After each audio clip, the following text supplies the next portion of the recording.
Hey guys, it's movie review time, and today I'll be reviewing the movie called Detective Knight Independence. If you've seen part of my video, you will notice that I already reviewed a movie that is similar to this before, and I don't even know. I just watched this one because I know the first one is not interesting. This movie is almost like a sequel, but the first one is not interesting, and the second one too is just also mid. The first one, which is Detective Knight Rogue, this one is Detective Knight Independence.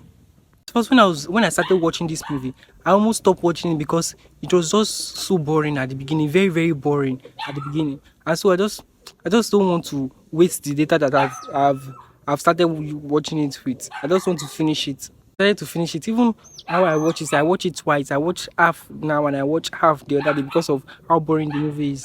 But later, towards the end of the movie, there were some twists in the movie and it just light up the movie a little bit, but the movie was not still that interesting. In this movie, there are two paramedics that are always saving people after attack. One is a girl and the other is a boy.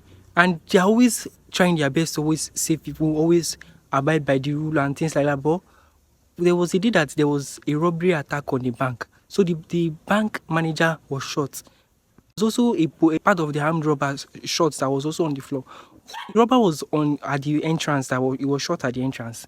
Now the guy now wanted to save the robber first before he saved the manager, but the police said he should just ignore the robber. That he should go and save the manager. But he knew that if he just stay inside and just try to take care of the manager inside, the manager might not survive it. So he had to carry the manager to the ambulance. So some days after he had saved the manager, he was filed by his boss that why didn't he report that he saw a robber on his way and he didn't save the armed robber.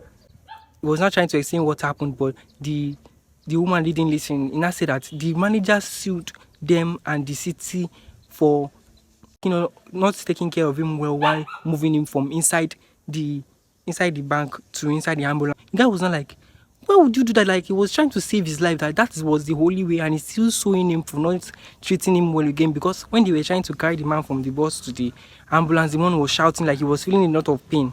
He was talking to his boss. He was so angry, so the boss had to fire him. So since that day, he just vowed that he's not going to abide by the rule again.